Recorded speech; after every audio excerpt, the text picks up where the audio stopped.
أعوذ بالله من الشيطان الرجيم. بسم الله الرحمن الرحيم.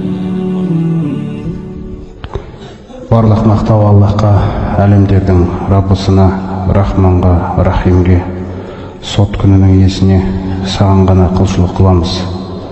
Һәм сенен ғана жәрдем тілейміз. Бізді тура жолмен жүргізе көр, нығметке бөлеген құлдарыңның жолымен, ашуға ұшырағандардың һәм адасқандардың емес. Аузу биллахи минаш шайтанир раджим. Ва лақад халақнал инсана. Жалпы Аллах Тағала бізге өзін танытып отыр аяттың басында. Расында адамды біз жараттық дейді. Сен менікісің деп отыр Алла Тағала. Адамды біз жараттық, сен менікісің дейді толық. Анау ананың құрсағында, жатырында нутфа ұрық кезіңнен бастап өлетін күніңе дейін, өлім сәтіңде де, өлгеннен кейін де сен толық менің әмірімдесің дейді. Менің бақылауымдасың, сен шығып кете алмайсың дейді. Сен бүтіндей менің бақылауымдасың деп отыр ғой. Мен сені жараттым, мен сені жақсы білем дейді. Сосын Алла Тағала біз жайында не біледі деген кезде өзінің білімін таныстырып отыр ғой, адамның ақылы түсінсін деп. Өйткені біз ойламай жүрген болуымыз мүмкін бұл жайында. Өзімізбен өзіміз жүріп, Алла Тағала көп нәрсені білмейтін шығар деп ойлап жүруіміз мүмкін, мысалы. Сонда Алла Тағала білімін таныстырады. Сенің анау сөйлеп жүргеніңді айтпай ақ қояйын дейді. Сенің істеп жүргеніңді айтпай ақ қояйын дейді.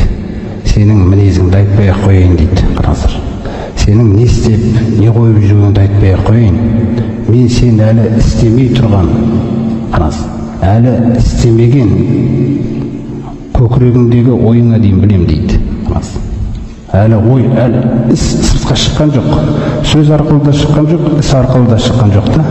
Мен соны білем дейді. Қараңыздар. Ва нa'lamu ma tuwaswisu bihi nafsuhu.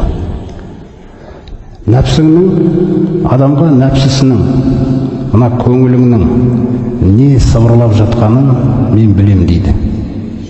Әрбір адамның көңілі өзінде бір нәрсені сыбырлайды ғой, бірақ жанындағы адам білмейді, оның көңілінде не болып жатқанын да. Бірақ мен білем дейді да сенің көңіліңдегі нәрсені. Сосын бұл нәрсені қараңыздар, нәпсісінің сыбырлағаны деп баяндайды да бізге. Яғни нәпсінің сыбырлап жатқанынан байқамасам болмайды деп отыр.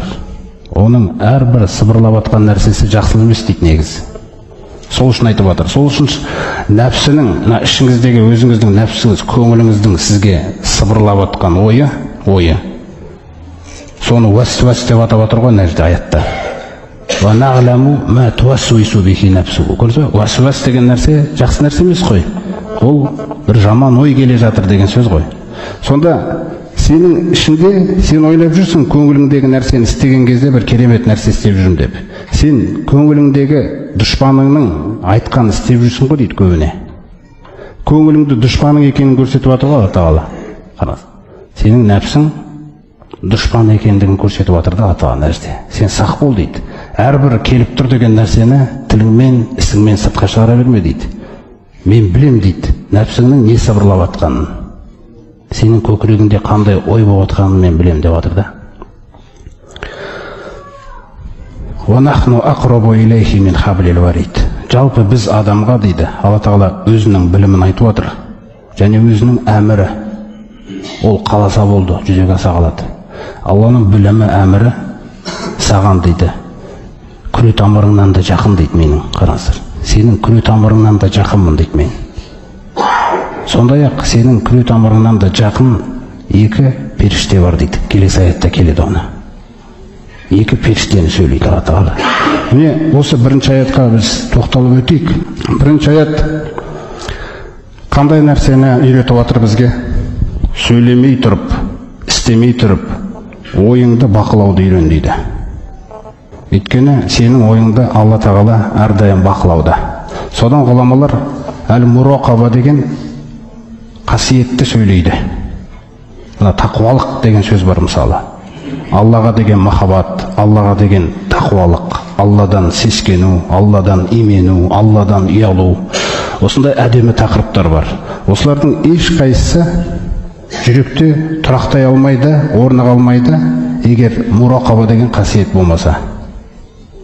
Мурақаба деген қасиет өзіміздің тілде айтқанда, бұл Аллах Тағаланың бақылап тұрғандығын сезіну.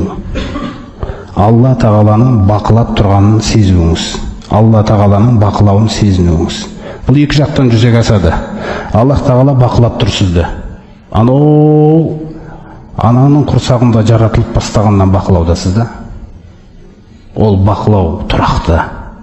Бірақ біз осы бақылаудың тұрақты екендігін есімізден шығарып алдық. Міне осы бақылауды біз сезіну керекпіз да. Бұны сезінбесек, біз жақсы қасиеттерге қол жеткізе алмаймыз ешқашан. Ішкі дүние деген нәрсе өте қиын да. Сондықтан сахабалардың өзін тәрбиелегенде Аллах Тағала мысалы мынандай бір аяттар түсірген Бақара сүресінде. Аузу биллахи минаш шайтанир раджим. Лиллахи ма фис самавати ва ма фил ард. Жалпы аспандағы нәрселерде, жердегі нәрселерде Алланыкі. Сосын айтады: "Ва ин тубду ма фи анфусикум". Қараңыздар. Мына жандарыңдағы, іштеріңдегі нәрсені сыртқа шығарасыңдар ма? Ау тухфуху. Қараңыздар. Немесе жасырып қаласың ба ішіңде? Юхасибукум бихилла деген аят түсіреді әуелде. Мен сол үшін де есеп алам сенен деген ғой. Қараңыз. Ішіңдегі ойыңа дейін есеп алам мен сенен деген аталы әуелдегі аятта. Сосын не болады нәтижесі деген кезде? Есептің нәтижесі не дегенде? Фаяғфиру лимай яша. Кімді қаласа кешіреді дейді. Ва юғаззибу май яша. Кімді қаласа азаптап жібереді дейді. Қараңыз, осындай нәрсемен бастайды тәрбиені. Аллаху аля кулли шайин қадир. Біліңдер, Алланың құдіреті әр нәрсеге жетеді. Егер көңіліңде бір нәрсе маған ұнамаса, мен азаптап жіберуім де мүмкін дейді сені. Сыртқа шықпай жатып ол нәрсе. Сол кезде сахабалардың бәрі келіп, "Я Аллахтың елшісі, біз Алла Тағаланың бізге бұйырған намазын оқы деді, оқып жатырмыз. Оразасын ұста деді, ұстап жатырмыз. Қажылығын істе деді, істеп жатырмыз. Алла жолында күрес деді, жаугершілік заман күресіп жатырмыз. Біз шамамыз келген нәрселерді істеп жатырмыз. Мына көңілге жаман ой кіріп кетпеу деген нәрсе қолдан келмейді екен, Я Аллахтың елшісі. Ой деген нәрсеге бұл қолымыздан келмейді біздің. Деп осындай немен келеді. Сол кезде пайғамбарымыздың да тәрбиесін қараңыз. Сонда сендер Алла Тағаладан аят түскеннен кейін сендер маған ана Мұсаның қауымы айтқандай самиғна ва асойна, естідік те істемейміз демекшісіңдер ма дейді. Қараңыз, тәрбие қалай басталып жатыр да? Ол сахабалар қорқып жатыр ғой Алла Тағаладан. Қорқып айтып жатыр ғой оны. Сендер естідік те бойұсындық дей салсаңдар дейді. Қараңыздар, тәрбиені қалай үйретеді. Сонда сахабалар естідік те бойұсындық дейді. Болды, енді өзгерте алмаймыз Алланың әмірін, болды. Енді Алла Тағала солай шешсе, онда солай бітті. Енді сақ болу керек өте. Естідік те бойұсындық дегеннен кейін содан жаңа келесі аяттар түседі ғой. Ол аяттарды өздеріңіз көптеріңіз білесіздер. Аманар расулу, Бақара сүресінің соңындағы. Аманар расулу деп басылады ғой жаңағы. Бима унзила илейхи вал муъминун. Елші де, иман келтіргендер де иман келтірді. Жаңа өздеріне түскен нәрсеге Раббыларынан барлығы иман келтірді. Аллаға да, періштелеріне де, кітаптарына да, елшілеріне де. Ла нуфарриқу байна ахадин минхум. Ешбір елшінің арасын бөліп жармаймыз біз. Мынау елші былай жақсы, мынау елші жаман, мынаған ереміз, мынаған ермейміз деген нәрсе жасамаймыз біз. Сосын мына сөздері, сол сөздерін түсіреді Алла Тағала. Ва қолу. Осы жаңағы аят түскен кезде бұлар айтты дейді. Ва қолу самиғна ва атағна. Естідік те бойұсындық деп. Қарақ қандай әдемі қасиетті мұсылмандағы. Ғуфранака раббана. Раббымыз кешірші бізді. Сол көңілімізде кетіп қалатқан қателіктер үшін. Ва илайкал масир. Сөзсіз біз сен жаққа қарай қайтамыз деген. Осы нәрсеге келісе салған сол еді. Жаңа сахабалардың Алла Тағаладан қорқып, естідік те бойұсындық, онда деп келісе салған сол еді, үкімді жеңілдетеді Алла Тағала. Алла Тағала әрбір жанға шамасы келетін нәрсені ғана жүктейді. Шамасы келмейтін нәрсені жүктемейді. Алла Тағала маған рұқсатын білдіріп, менің үмбетімнен мына нәрсені күнәға жазбайтын болды дейді. Ішкі дүниесіне келіп кетіп атқан ойларды, жаңа көңіліне келіп атқан ойлар, көңілінің қалаған нәрселері мына жақта тұр әлі. Соны күнәға жазбаймын деп айтты дейді. Тек егер өзі сол көңілді тілі арқылы шығарып жібермесе дейді. Мәләм тукаллим, сөйлеп жібермесе, ау тағмал, не ісімен соны шығарып жібермесе. Көрдіңіз ғой? Мысалы бір жаңағы кетіп баратқан кезде адам, біздің біреуміз кетіп баратып, ана жерден бір бөтен бір әйел көрініп қап, сөйтіп көңілге бірдеңке жүгіріп кетуі мүмкін. Сөйтіп егер сөз шығып кетсе, мынау не деген, сол кезде бірақ жазылады екен ол. Егер сол сөз шықпаса, онда сіз жеңдіңіз деп аталады. Жеңдіңіз, оны қуып жібердіңіз деп аталады екен. Шығып кетсе, көрдіңіз бе, онда жазылып қояды екен де. Содан жаңағы пайғамбарымыз саллаллаху алейхи хадисіл құдсиде Аллах тағала айтады. Қала Аллаху азза ва жалла, Аллах тағала айтады. Мән хамма би сайиатин. Кім бір жаман істі көңілі қаласа дейді. Хамма деген көңілі қаласа. Бір жаман істі көңілі қалады дейді оны. Мына жақта тұр. Істесем мекен деп тұр әлі. Сонда Алла тағала айтады екен, періштелерге, жаңа екі періштеге, фәлә тактубуха алейхи. Оны құлыма жазбаңдар. Оны құлыма жазбаңдар. Фәин амиля. Егер де істеп қойса, жаңа көңіліне басында келді ғой, соны жазбай қоя тұрыңдар дейді. Егер де істеп қойса, фактубуха сайиятан, бір жаман іс істеді деп жазыңдар дейді екен.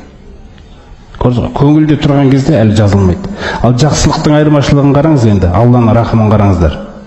Уәмән хамма би хасана, әкім-декім бір жақсы іске көңілі кетсе, әлі істеген жоқ.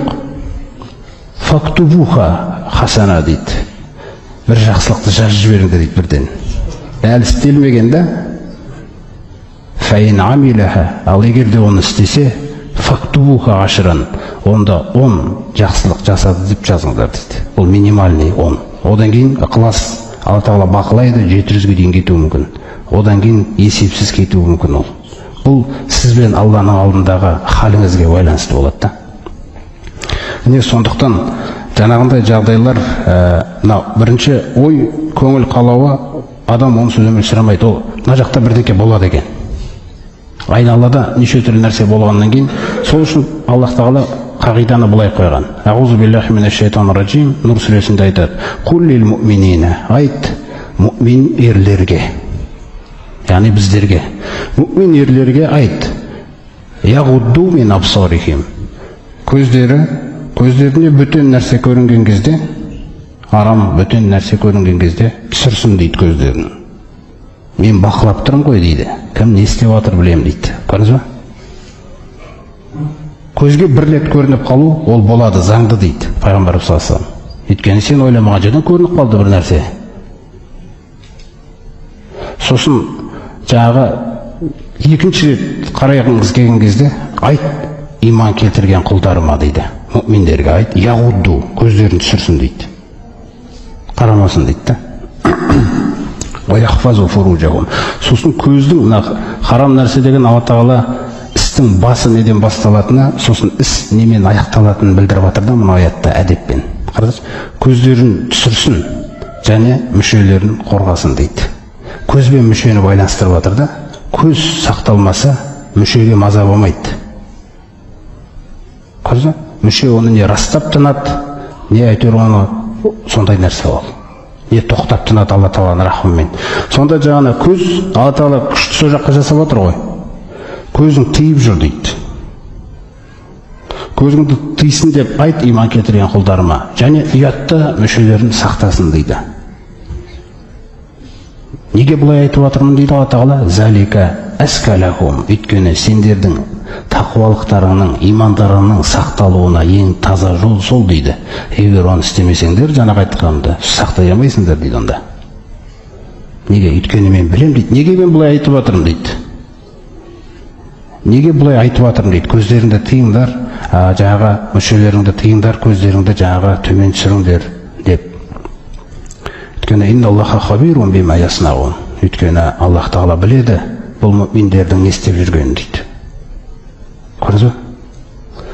Тәрбиелегім келеді дейді мен. Қимаймын дейді оны басқа нәрсеге. Сол үшін көзіңді тыйш деп жатырмын дейді. Алла Тағала сізге махаббат қаласа, сосын сол махаббатта сізді өзі қалағандай көргісі келеді. Көзіңіз жаңағыдай бір нәрсе көрінген кезде, ол Алла Тағаланың сынағы, ол одан құтылмайсың. Бірақ сол кезде көзіңізді тыйған кезде оның сізге деген махаббаты, түсіндіңіз ба? Қандай да ол? Осылай сақталады ғой бүкіл нәрсе. Ең басты мәселе, әрбір істе отырған жеріңде Алла Тағалаға ұнау ғой, кетіп баратқан жеріңде Аллаға деген ұнауды, Алланың назарын жоғалтып алмауды. Сол үшін айтып жатыр. Сосын қағиданы әкеледі. Жалғыз ерлер емес дейді, бұндай нәрсемен жаңағы ұрынып қалуы мүмкін. Әйелдер де ұрынып қалады бұндай нәрсеге. Сондықтан пайғамбар салсырма айт. Ва куллил муъминат. Иман келтірген әйелдерге де айт дейді. Міне, көрдіңіз ғой, екі жақта да бар екен да бұл нәрсе. Иман келтірген әйелдерге де айт, яғдудна мин абсарихинна. Ана көздерін тыйсын дейді, бөтен ерлерді көрген кезде. Ва яхфазна фуружахунна. Және де ұятты жерлерін сақтасын дейді оларда. Валя юбдина зинатахунна илля ма захара минха. Сондай-ақ әйел затын Аллах Тағала жаратқан кезде өзіңіз жалпы әйелдің затын, әйел затын өзі сұлулық, әшекей қылып жаратқан екен өзі. Міне сол зейнеттерін көрсетпесін дейді. Мен ашуға рұқсат еткен жерлерінен басқасын. Түсіндіңіз ба? Сосын айтады, әйелдерге байланысты көп нәрсе айтады, өйткені қозғаушы күш сол екен негізі қоғамда. Жаңағы нәрсе қозғап жүретін да. Соқтан оларға қарап тұрсаңыз, аят көп созылып отыр қазір. Оларға сосын айтты дейді, «Вал ядрибна бихумурихинна аля жуюбихинна». Мынау жаңағы аяттар түскенге дейін әйел кісілерде өзімізде ауылдағы сияқты мына жерде кеуде ашық тұрады ғой былай. Мынаны жуюб деп атайды. Жуюб деп атайды да, бүйтіп ашық тұратын нәрсені. Сосын олар орамалды таққан кезде арт жағына тағатын. Біздікілер өзіміздегі арт жағымызға тағамыз бүйтіп. Бірақ мына жақта ашық тұрады. Сосын Алла Тағала жаңа аят түсіреді, айт оларға, салсын ана орамаларын тек қана арқа жағын емес, алдындағы ойықтарын да жапсын дейді аятта. Көрдіңіз бе? Ана еркектің көзін әкететін жақтардың бәрін жабыңдар деп отыр ғой. Аяңдар ана еркектерді деп отыр анау. Міне. Бұлар еркек болғанмен әрбір адам әлсіз жаралған. Көмектесіңдер аналарға. Қарайтын нәрсе қалдырмаңдар деп тұр ғой, жалпы. Түсіндіңіз бе? Сондай мағынада соны айтып отыр. Жапсын ананы деп отыр да. Валя юбдина зинатахунна. Өздерінің әшекей рұқсат етілетін, мынау ашылатын жерлері, шаш мысалы дегендей, мынау білектері былай. Мынау сән деп отыр Алла Тағала бұны. Әйел затына қалай, мынау сәндерің дейді сендердің. Әркімге көрсетпе дейді аны. Қараңыз қандай. Бұны көрсетіңдер тек қана илля ли буғулатихинна, күйеулеріңе, ау абайи буғулатихинна, күйеулеріңнің жаңағы өздеріңнің әкелеріңе, немесе жаңағы абайи буғулатихинна, күйеулерің қайнаталарыңа, ау абнаихинна, балаларың көре берсін бұл түрлеріңде, ау абнай ихванихинна, жаңағы бауырларыңның балалары көре берсін, аға әнілеріңнің, ау бәни ахаватихинна, жаңа әпке сіңлілеріңнің балалары көре берсін. Заңды қойып беріп жатыр да Тағала түгелін. Осы нәрселердің бәрін. Өз бауырларың, әпкелерің, қарындастарың, ау нисаихинна, өздерің араласып жүрген әйелдер. Дін жолында жаңағыда өздерінің туысқан әйелдерінің арасында ашыла берсін дейді. Ау иттифлиллазина ләм ясхару аля аурати ниса. Сондай-ақ әуреттің не екенін танымайтын баланың көзінше де бола береді дейді. Аятта түгел нәрсені реттеп берген. Сосын бір нәрсені тағы баяндайды. Үстіңгі орамалдан бір келді, ана орамалды омырауларындағы елерін жапсын деді ғой. Сөйтіп ол былай болып кетті да. Түсіндіңіз ба? Одан кейін айтады, «Валя ядрибна би арджулихин». Ана аяқтарымен ұрмасын дейді жүрген кезде. Ана аяқтар деген о кездерде колокольчик болатын. Түсіндіңіз ба? Қазір сондай бір аяқ киім жүрген кезде денеңіздің қозғайтын. солай қозғап жүреді. Ол қозғалуды не дейді Алла Тағала? Әдеппен сөйлеп жатыр. Аяқтарымен ұрмасын, лию'лама, білініп қалу үшін анау жерде тұрған еркектерге. Жалпы бұл нәрсені айтып жатқан себебім дейді, ей еркектер, ей әйелдер, ватубу илаллахи жамиған. Жалпы осы қарау, қарамау, бір-бірлеріңе жаңағы нелеріңді көрсетпеу тұрғысынан дейді, түгелдерің тәубаға бірдей келу керексіңдер дейді. Барлықтарың, әйелдерің, еркектерің қосылып бірге тәубаға келмесеңдер осы мәселеде, жаңағы аяттарға байланысты мәселеде, сол кезде ғана сендер табысқа жетесіңдер дейді. Оған дейін енді шыдаңдар, күресіңдер, көрсетіңдер иманның адам екендеріңді деп отыр ғой. Ықыласты құл деген нәрсе бар, құрметті жамағат. Алланың ықыласына бөленген деген нәрсе бар да. Алланың ықыласына бөленген деген сөз Алланың бақылауын сезетін адам. Алланың бақылап тұрғанын істің басында сезетін адам. Ихсан деген нәрсе бар ғой, пайғамбарымыз саллаллаху алейхи айтқан, ал-ихсану ан та'будаллаха кааннака тараху. Ихсан дегеніміз сен Алла Тағаланы көріп тұрғандай құлшылық қылуың. Фа ин лам такун тараху фа иннаху ярак. Ихсанның бірінші дәрежесі Алла Тағаланы көріп тұрғандай құлшылық қылуың. Ихсанның екінші дәрежесі төменгі. Егер сен оны көре алмасаң, ол сені көріп тұрғаны есіңнен шықпасын деп жатыр да. Сонда бірінші дәрежесіне қалай қол жеткіземіз? Бұны қалай істеу керек деген кезде, істің басында іс басталмай тұрып бақылау сезіліп жатса, онда бұл ихсанның сол жоғарғы дәрежесіне қарай бастап жатқан жолы Алла Тағаланың. Егер де біраз уақыттардан кейін бақылау сезіліп жатсақ, ол жаңағы екінші дәрежесіне қарай. Түсіндіңіз ғой? Инналлазина қалу раббуналлах, сөзсіз біздің Раббымыз Алла дегендер. Суммастақому, сосын дүзу тұрғандар. Дүзу тұрғандар деген нәрседе, құрметті жамағат, осы мурақаба деген сифатпен біз айналыспайынша, біз дүзуліктің не екенін әлі дұрыс білмейміз әлі біз. Біз өзімізді көп істеп жүрген нәрсемізді дүзу деп те жүрміз да. Бірақ қашан мурақаба деген, өзің Алланың бақылауын сезу деген нәрсемен жұмыс істей бастайсыз, сол кезде сіз білесіз, дүзулік деген өзің не екенін да. Мен мынаны дүзулік деп жүрсем, мынау мүлде басқа нәрсе екен ғой деген. Осылай Алла Тағала өзі қалаған құлдарын жаңағы алып шыға береді. Қараңғылықтардан нұрға қарайды. Сол жаңағы Раббымыз Алла деп, сосын дүзу болғандарға дейді, татаназзалу алейхимул малаика, оларға өлім сәтінде періштелер кеп түседі де, алла тахуфу деп айтады дейді. Қорықпаңдар, қараңыздар қандай нәрсе. Қорықпаңдар, вала тахзану, қайғырмаңдар, ва абширу бил жанна, жәннатпен сүйіншіленіңдер. Әлләти күнтім туғадуын, өздеріңе өмір бақи уәде етіліп келген, егер жақсылық істейтін болсаңдар, жәннат деп келген да. Сосын мына сөзді айтады екен, нахну аулияукум фил хаяти дуния ва фил ахира. Біз сендердің достарыңбыз, нағыз. Сендер бізді көрген жоқсыңдар, бүгін көріп тұрсыңдар деп жатыр ғой. Нағыз достарың біз едік сендердің дүниеде де, міне ахиретте де сендердің достарың біз боламыз дейді. Валакум фиха ма таштахи анфусукум. Ана жәннатта сендердің жандарың не қаласа сол болады. Валакум фиха ма таддағун. Ана жәннаттың ішінде қалау деген нәрсе бір екен, құрметті жамағат. Не қаласаң сол болады деген. Сосын не ойлайсың сол болады. Соқтан оны бүлік қосқанда валакум фиха ма таддағун. Қараңыздар, не ойлайсың сол болады дейді. Қараңыздар, адамның таңдау еркі деген нәрсе мұъмин үшін. Мұъминнің таңдау еркі өлімнен кейін тоқтамайды екен ол. Ол керісінше жәннаттың сарқылмас нәрсесіне кіріп кетеді екен да. Кәпірдің таңдау еркі өлім сәтінен бастап тоқтайды. Ол таңдалған енді азапқа. Сондықтан осы жерде міне біз байқау керекпіз да. Алламен байланыстың жаңағы сапасы қандай өмірде, оның сыйы қандай.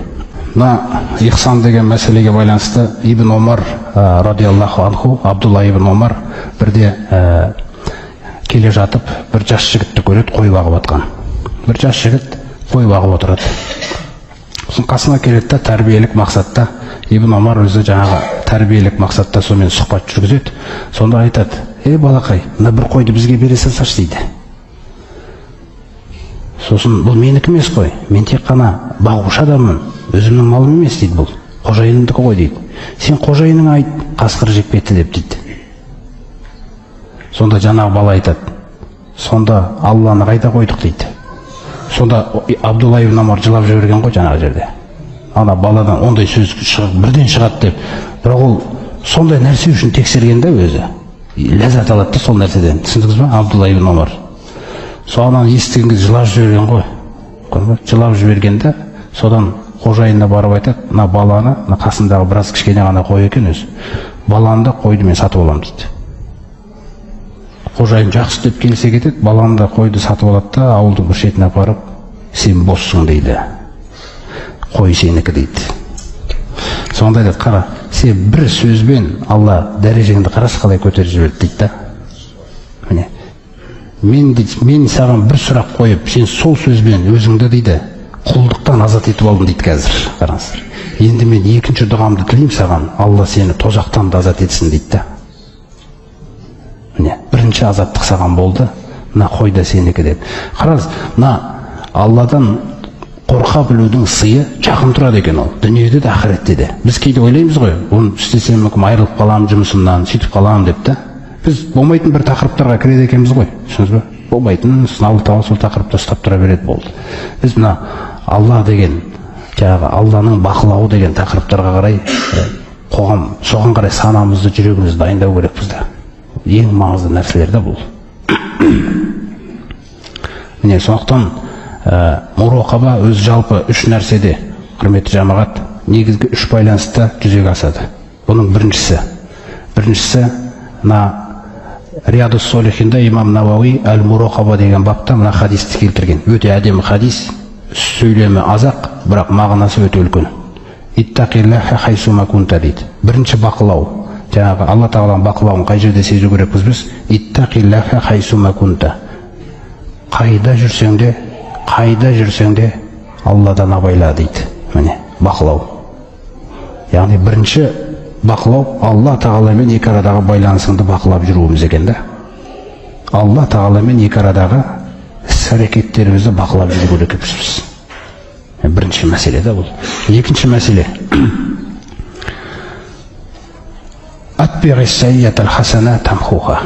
Екінші мына баған нәпсі дедік қой. Нәпсі, қарапайым мысалмен түсіндірейін бізге, өзіміздің жаңағы ғұрыптағы сөзбен түсіндірейін. Бізде мынау Шал ақын деген кісі болған, сол кісі айтады, иман қой дейді. Қарас, иманның жағдайын қалай сипаттап жатыр. Иманды Алла Тағала сізге берді, ол қой дейді, қой. Ақыл қойшы дейді, нәпсі бөрі дейді, қасқыр. Сізді иманды аңдып жүреді ол. Оған бәрібір, сіз кеше Құран оқыдыңыз ба, тахаджуд, ол бүгін құлата салам десе құлата салады ол. Мына сіздің ішіңіздегі көңіл қалғаныз, оған бәрібір, сіз соны біліңіз да. Сол бәрібір деген нәрсеге дізгінді бере салсаңыз, бычыт қылады ол.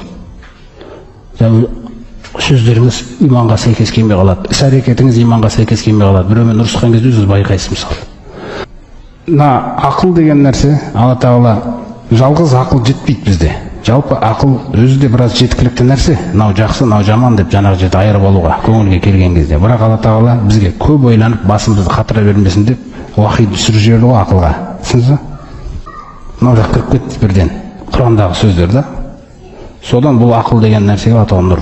Сонда ана нәпсі қалай деген кезде ақылға, жаңағы сіздің ақылыңызға қарай азғырады ғой ол.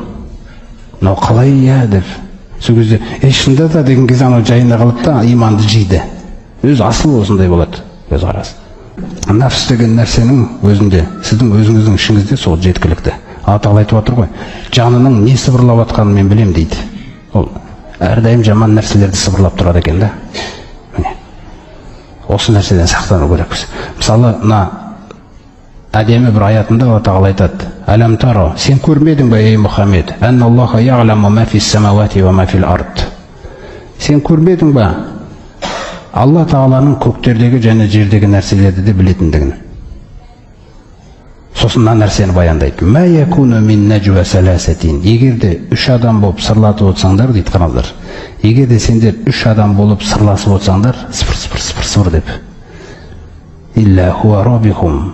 Төртіншісі менмін ғой дейді. Қараңыздар, қалай әдемі түсіндіріп отыр да.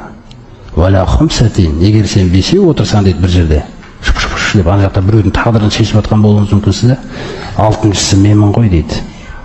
Сондай-ақ дейді, «Уәлә әднә мин зәлика». Бұл үштен аз боласың ба? Түсіндіңіз ба?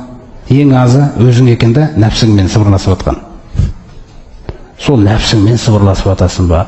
Ау аксара, немесе 6-дан да көп адам боласыңдар ма? Илля хуа маахум айна макану. Қай жерде болсаңдар да Алла олармен бірге дейді. Толық бақылаудасың деп отырған, контрольдасың. Толық бақылауда тұрсың дейді. Еш нәрсе жасырын емес дейді сенен. Ана біз мысалы өзі қазіргі ғылым дамып жатқан кезде рентген деген нәрсе бар ғой, түскен кезде өкпен кездегі сыртқа көрінбейтін нәрсені тауып алады ғой. Алла Тағала бүкіл іші сыртын түгелін біледі ол, түсіндіңіз ба? Түгел нәрсені біледі. Міне осы білім арқылы бізді сындырайын деп тұр ғой Алла Тағала. Осы білім арқылы бізді тәрбиелегісі деп тұр ғой. Осы білімге жүрегіміз бір жабысып алса, бір жақсы болады да ол нәрсе. Міне сүмма юнабихукум. Сосын ол Аллаға қиын емес. Ол қазір сендер жайлы бәрін біледі. Сөйтіп қиямет күні келген кезде юнабихукум бима амилу яумал қияма. Қиямет күні істеген амалдарының бәрін жайын айтып береді дейді сендерге. Инналлаха бикулли шайин алим. Сөзсіз Аллах Тағала күллі нәрсені біледі дейді. Мысалы, әйелдер, еркек пен әйелдің арасында, ер мен ердің арасында бір сыр деген нәрсе болады ғой. Құпия, біреуге сырымызды айтамыз. Жаңағы біреуге сырымызды айтып, ешкімге айтпа деп айтуымыз мүмкін. Немесе біреуге бір нәрсені айтасың да, ешкімге айтпа деп айтпаймыз. Бірақ ол да сыр. Әркім сізге айта беру керек па? Алла бақылап тұрған кезде. Алла Тағалаға бақылап отырған кезде сізге біреу мынаны ешкімге айтпай ақ қой десе де айтпау керексіз да. Сыр деген нәрсе бар. Осы сыр деген нәрседе қатысты да өте күшті жаңағы Тахрим сүресінде әдемі аяттар бар. Әйелдердің біреуіне Аллах Тағаланың елшісі өзінің бір сырын ашты дейді. Сосын ешкімге хабар берме деп айтқан екен. Сөйтіп бір әйелі екінші бір әйелдеріне айтып, сөйтіп екеуі тағы бір жерлерге жеткізбекші болған бұл нәрсені. Сонда сол әйелі біреуге барып хабарлап қойды дейді оны. Айтпа деген ғой негізі. Оны айтып қойған. Жүрдегі тәрбиелік мағынасы түсу керек бізге. Соны айтып қойған. Сонда Алла Тағала Жибрилді жібереді. Сенің әйелің мынандай нәрсені сырыңды айтып қойды. Содан пайғамбарымыз саллаллаху алейхи ва саллям әйелін шақырып алады. Жаңағы біз үшін қазір маңызды емес, қай әйел екені бұл, әйтеуір екі әйел. Түсіндіңіз ба? Соның біреуінен басталған ғой іс. Бірінші біреуіне сыр айтылған, сол ашып қойған сырды. Сонда жаңағы пайғамбарымыз саллаллаху алейхи ва саллям оған аррафа ба'даху, сен айтып қойыпсың ғой, мынау нәрселерінде деп. Сосын пайғамбар саллаллаху алейхи ва саллям оған хабар берген кезде дейді, уахидан кейін ол әйел таңғалды дейді. Ақиданы тәрбиелеп жатыр, Алланың есімдерімен байланысты. Мән әмбәәкә хаза, кім саған хабарлады Аллахтың елшісі бұны? Әйелі. Сонда қола нәббәәниял алимул хабир, бүкіл нәрсені білетін, бүкіл нәрседен хабардар Алла хабарлады дейді. Қатты қиналып кетеді да. Көрдіңіз? Сондықтан сыр деген нәрсе Алла Тағала бәрін біледі. Міне. Осы жерде айтатын нәрсеміз, Алланың бақылауы болмаған жерде өсек, ғайбат, сыр ашып, өз үйіңізде де әйелдерімізбен байланысты проблемалар болып жатады. Өсектер, неше түрлі нәрсе. Бұл осындай нәрсе пайғамбарымыздың үйінде болған кезде қараңыздар қандай басталған тәртіп. Бұны иман келтірген әйелдер де өз жүректеріне солай алу керек. Қандай тәртіп қараңыздар. Ин татуба илаллах. Енді егер екеуің Аллаға тәуба қылу керексіңдер. Қараңыздар. Фақат сағат құлубукума, жүректерің бүлініп кетті екеуіңнің. Қараңыздар. Ва ин тазахара алейхи, егер де сен екеуің тағы да осындай мінездеріңді көрсете беретін болсаңдар пайғамбарға саллаллаху алейхи ва саллям, фа инналлаха хуа маулаху, онда ескертуді тыңдамаңдар. Онда оны сендерден қорғайтын Алланың өзі болады. Қараш. Ва Жибрил, сосын Алла Жибрилді жібереді. Міне. Ва салихул муъминин, ана муъминдердің ішіндегі ең тазалары сендерге дұшпан болады. Көрдіңіз ба? Алланың әмірімен. Сосын вал малаикату бa'да залика захир. Сосын бүкіл періштелер керек болса келеді да жәрдемдеседі дейді. Тәрбие қалай кеткен да? пайғамбарға жаңағы сырын ашып қою, мінез көрсету ол кісіге деген нәрселер әйелдер тарапынан. Бұл иман келтірген әйелдерге де керек та осы тақырыптар. Сонда одан кейін дүниелік немен Омар радиаллаху анху келіп, неге сіздер Аллахтың елшісіне солай айтасыңдар дейді ғой енді Омар. Егер Алла қаласа сендердің орындарыңа басқа әйелдерді береді оған, жақсы әйелдерді деген Омар айтқан ғой, жаны ашып пайғамбар ұстасын ғой. Сонда жаңағы әйелдер мінез көрсетіп жатыр ғой енді. Пайғамбардың орнына сіз неге сөйлейсіз дейді. Омар жаңғайсызданып қалады, кетіп қалады. Бірақ Омардың сөзі не сәйкес аят жүрді. Уағаса раббуху, мүмкін Раббысы Мұхаммедтің саллаллаху алейхи вассалам ин таллақакунна, қараңызшы қалай жасаған. Егер сендерді талақ қыла салса, жеңіл қылып келтіреді да. Егер Мұхаммед сендерді талақ қыла салса, мүмкін Раббысы оның айюбдила лаху азважан хайран минкунна, сендерден де жақсы әйелдерді тауып береді ғой дейді. Қараңыз ана, жоқ біз түзелеміз деген нәрсені керек қылып отыр ғой Алла тағала. Біз деген нәрсені. Екі бала бар ғой. Мысалы, үйіңізде бір балаңыз бір нәрсені жұмсап, кетіп қисайып, қыңырлық танытып тұрбаса, жарайды, әкемесең әкемей-ақ қой, маған кім әкеледі деп екінші балаңызға айтсаңыз, мынау жүгіреді ғой автомат түрде. Жоқ, мен әкелем деп. Алла тағала бұндай аяттарды сондай нәрсе үшін сөйлейді. Түзеле қалу үшін де мына жақ. Көрді? Ол ауыстырған кезде ол әйелдер, олар муслимат, Аллаға бойсынған, муъминат, иманды, қонитат, бойсынушы, тәибат, тәубалары көп, абидат, құлшылықты керемет жасайтын, саихат, ораза деген нәрседе жүретін әйелдер. Олар жас болуы да мүмкін, олар бұрын тұрмыс құрып та келуі мүмкін дейді. Сосын осы нәрседе бізге баяндап жатыр. Я юхаллазина аману, иман келтіргендер. Міне, Алла тағаланың бақылауымен өмір сүріңдерде өздеріңді қорғаңдар бір, ва ахликум, отбасыларыңды қорғаңдар екі. Неден Раббымыз оттан қорғаңдар дейді. Наран вақудуха насу вал хижара. Ол оттың отыны адамдар мен тастардан болады. Тас дегенде Ибн Аббас айтады, күкірт дейді ол. Күкірт тас дейді ол. Адамдар, ол қорғалмаған адамдар осы дүниеде. Алейха малайкатун ғилас. Ол оттың басында туысқандық деген нәрсе жүрмейді. Ол оттың басында тағайындалып қойған өте ірі, өте қатал, аямайтын періштелер бар дейді. Тозаққа арнайы періштелер жаралған. Түсіндіңіз бе? Рахым періштелері деген бөлек нәрсе ол. Анау деген қорқынышты нәрселер ол.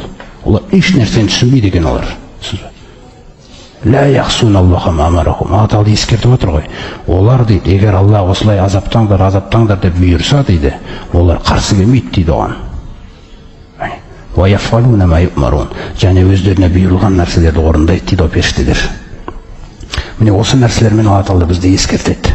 Құрметті жамағат. Ихсан біз үшін өте маңызды нәрсе. Бұның сыйы да өте маңызды. Алла тағаланың алдында біз мысалы бәріміз намаз оқып жүрміз, Аллаға шүкір. Осы намазда тұрған кезде біз байланыстамыз Алламен. Біз 5 уақыт намазымызды оқып жүрген кезде Алла тағаламен байланыстамыз. Бірақ, құрметті бауырлар, мынандай бір аятқа қарасақ, қазір аятты айтамыз. Біз көп жағдайда намаз оқыған кезде біз намаздың жаңағы мынау амалдарымен, сыртқы бейнесімен, жалпы құлшылықтың рәсіммен ғана байланыстамыз да Алламен. Түсіндіңіз ғой? Сіздің рукухпен байланыстамыз, біз сөз жоқ, сәждемен байланыстамыз дегендей нәрсе болып жатыр да. Бірақ Алла тағала бұл тақырыптардан бізді көтеріп алып келеді. Рукух, сәжде, қиям, осы жаңағы тахрим, тәкбір деген тақырыптардан алып кетеді қазір бізді. Алып кетеді. Маңызды бір тақырып бар дейді надан басқа. Қалай? Біз намаз түзетіп жүрміз ғой бәрін, сыртымызды керемет қылып жатырмыз ғой біз. Бұл маңызды емес дейді қазір. Бәрін істеп жүрсіздер ғой дейді ол. Бұл намазда маңызды нәрсені ау дейді. Қандай? Муъминун сүресінде Алла тағала айтады: "Қад афлахал муъминун." Иман келтіргендер нақты құтылды. Нақты құтылды. Тозақтан жәннетқа қарай. Бірінші сипаты қандай Раббымыз муъминдердің? Аллазина хум фи салатихим хошиун. Олар намазда тұрғанда именіп тұрады дейді. Көрдіңіз бе? Олар рукух жасап, сәжде жасап, қиям жасап, ат-тахият, тахрим, тәкбірді айтып жатқан жоқ Алла Тағала. Өйткені ол намаздың сыртымен байланыс бізде. Түсіндіңіз бе? Сол намаздың сыртымен біз байланысамыз, сосын сол намаз деген ұрысып жатамыз біз. Өйткені біз намаздың сыртымен байланысқанбыз. Сыртын біреу өзінде сахих деген дәрежеде де жүрек проблема жоқ ол. Ол да маңызды нәрсе емес та. Бірақ Алла Тағала жүрекке кетіп жатыр ғой. Хушуғ деген нәрсе, құрметті бауырлар. Хушуғ деген имену, Алланың алдында тұрғанының сезілуі. Алла Тағаланың алдында тұрғанының сезілуі да. Хушуғ деген. Неге бізде бұл нәрсе қоғамда көп істете алмай жатырмыз біз? Өйткені біз үшін ол уайым болмаған, ол уайым болмай қалды да. Пайғамбарымыз саллаллаху айтады: "Аувалу ма юрфағу минал илми ал-хушуғу." Жалпы Аллах Тағаланың бұл үмбеттен алып кететін ең бірінші білімі хушуғ дейді, имену дейді Алла Тағаладан, сыну Аллаға. Түсінді ме? Сол осы нәрсені алып кетеді дейді Алла Тағала. Алламен екі арада, құлдың Алламен екі арадағы бақылауы осы имену деген нәрсе көтеріп алып кетеді дейді. Міне, біз сол нәрсені жаңағы жұмыс істету керекпіз да бойымызда. Одан кейін сіз бен адамның арасындағы байланыс ол ауалу мен юрфағу минал илми ал-амана. Ең бірінші адам мен адамның арасында байланысты көтеріліп кететін амал ол аманат дейді. Адам мен адамның арасында аманат жоқ қой қазір көп. Дұрыс па? Неге аманат жоқ? Өйткені Алланың бақылап тұрғанын сезбейміз біз. Алла Тағаланың бақылап тұрғанын сезетін болсаңыз, сіз біреудің табарының несіне бәріне тиянақты қарайтын боласыз да, бірден. Көрдіңіз ғой? Сосын уахиру ма ябху мин динихим ас-сала. Сосын бұл үмбеттің ең соңғы қалатын нәрсесі өзі намаз дейді. Намаздың төңірегінде ғой, көп таласымыз да, тартысымыз осы намаздың төңірегінде болып жатыр. Ол Аллаға керек па ол? Егер жүрегіңде имену болмаса, көрдіңіз ба? Анау негізгі нәрсе болмаса да, соқта хадистің соңында айтады Пайғамбар саллаллаху алейхи: ең бірінші көтеріліп кететін нәрсе аманат болса, білімнен дейді. Білім деп атап жатыр, құрметті жамағат. Білім деп атап жатыр да. Қай білім бізге қазір керек? Алладан имену деген білім керек та бізге қазір. Сол білімді көтеріп әкетеді. Ең соңғы қалатыны уахиру ма ябху мин динихим ас-сала дейді. Ең соңында қалатын нәрсе намаз дейді. Енді қараңыз не дейді бізге? Варубба мусоллин лайса лаху халақун индаллахи тағала. Адам намаз оқып жүрген шығар дейді, бірақ оның намазынан Алланың қасында ешқандай үлесте жоқ шығар дейді. Ал не айтамыз енді біз? Мен рукуғым, сәждем, бәрі дұрыс қой, керемет қой, менде сахих қой. Жүрек ше. Сен намазыңнан кейін біреуге ғайбат айтып жатсаң, не намаз ол? Қараңыз, намаздан кейін барып біреудің жаңағы өсек сырын ашып жатсаң, сол намаз ба? Біреудің сырын ашып жатсаң намаздан кейін барып та мысалы. Немесе өзіңе қатысы жоқ нәрсеге кірісіп жатсаң намаздан кейін, сонда сол намаз ба? Соқтан намаздың ақиқатын жөндеңдер деп жатыр ғой бізге. Соқтан жаңағы сүреде, Мүъминун сүресінде айтады: иман келтіргендер, мүъминдер нақты құтылды. Аллазина кум фи салатихим хошиғун. Олар өздерінің намаздарында именіп тұрады дейді. Именіп Алладан, түсінсіз бе? Сескеніп, қорқып, кімнің алдында тұрғанын білуге тырысады дейді ол. Мен бұл нәрсені айтып жатқан нәрсем, құрметті жамағат, осындай бір мағыналарды тірілтіп алмайынша көп сөзді қойық. Бұл жыраған таластарды қойық біз. Дұрыс мағыналарды істетіп алайық бірінші. Ешкімге есеп бермей қойыңыз. Мынандай Алла Тағаланы бақылап тұр деген сипатына қарай ұмтылып жұмыс істеуге тырысайық біз. Сонда пайдалы боламыз біз. Өзіміз үшін біріншіден, өз ақыретің үшін де, сосын айналаңызға да пайдалы боласыз. Жақсылық жұға береді сіз арқылы. Сіздің қасыңызға біреу отыра қалса өсек айтпайсыз, жақсылық жұғады, ғайбат айтпайсыз. Сізді де тартамайды ол нәрсеге, ол шанс бермейсің оған. Көрді? Осындай нәрселер болу керек қой бізде. Соның барлығы жаңа намазымызға да әсер етіп, намазымыздың өзін қорғау керек екенбіз ғой. Көрді? Пайдалы болу үшін да. Міне сөйтіп, осы амалдар осылай жүріп жатқан кезде оң жақтағы және сол жақтағы періштелер жазып жатыр осы нәрсенің бәрін. Амалдар жазылады, құрметті жамағат. Түгел амал. Қиямет күні Алла Тағала мынандай бір аятты келтіреді. Ағраф сүресінде айтады: аузу биллахи минаш шайтанир раджим фаланақуссанна алейхим биилм дейді. Біз ол күні сотта сөйлегенде, назар аударыңыздар, Ол күні сотта сөйлегенде біз біліммен сөйлейміз дейді. Көрді? Әркімді соттайтын кезде дейді, қиямет күні сотқа қойған кезде, есеп алатын кезде біліммен сөйлейміз дейді біз. Қайдан келді ол білім деген кезде? Айтып отырмын. Мен сені толық бақылаудамын. Келесі аятына қараңыздар. Біз біліммен сөйлейміз. Уама кунна ғайбин. Біз ғайып емес едік дейді қасыңнан. Біз Алла Тағаланы көрмейміз. Алла Тағала бізде туралы бәрін біледі. Біз мына періштелерді көрмейміз. Хақ, екеуі де жазып отыр. Бірақ бұлар бәрін біледі. Көрді? Жазып отыр түгел нәрсені. Осындай нәрселерді істеген. Ғайып деген нәрсенің сөзіне өзіміз жақсы бір түсінік қалыптастырып алайық. Бақара сүресінің өзінің басында сол үшін айтып отыр ғой. Бұл кітап, Құран, худан лил муттақин, тақуалар үшін тура жол жетекші дейді. Ол тақуалар, тақуалық неден басталады өз деген сұрақ қоятын болсақ, аллазина юминуна бил ғайб дейді. Олар ғайыпқа иман келтіргендер. Аллах Тағала, періштелері, 7 қабат аспанның іші, мысалы, ғайып бізге. Не болып отыр о жақта? Қабірдегі болып отқан нәрселер, қияметтегі түгел нәрсе ғайып.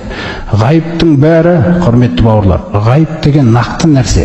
Тек біздің көзімізден ғайып болғандықтан ғайып деп аталады. Түсіндіңіздер ме? Бірақ оның бәрі нақты нәрсе. Міне сол нақты ғайыпқа иман келтіргеннен кейін адам Алланы көрмей қорқу деген сипат қалыптасады ғой бойда. Осы Алла Тағаланың бақылап тұрғандығы жөнінде де. Осы екі періште сол амалдарымызды жазады. Сөйтіп амалдар жазылып, адам өлім сәті келетін кезде Хасан аль-Басри айтады. Адам қабірге қойылған кезде, жаңағы періштелер жазылған кітапты жазып отыр ғой қазір амалды. Түгел амалымыз жазылып отыр біздің. Сол амалдар жазылғаннан кейін, пайғамбарымыз бір хадисінде бірінші тоқталып өтейік. Адам өліммен екі арада жатқан кезде, ақыретке қарай көшетін сәтте, егер мүмин болса, рахым періштелері келеді дейді. Содан көзі жететін жерде шеңбер құрып отырады дейді. Қолдарында жәннаттың кебінін алып келген дейді. Біз тәнді ғана кебін дейміз ғой, бірақ жан да кебінделеді екен да. Пайғамбарымыз саллаллаху алейхи хадисінде кебінін алып келеді дейді жанның. Сосын жәннаттан хош иістерді алып келеді дейді.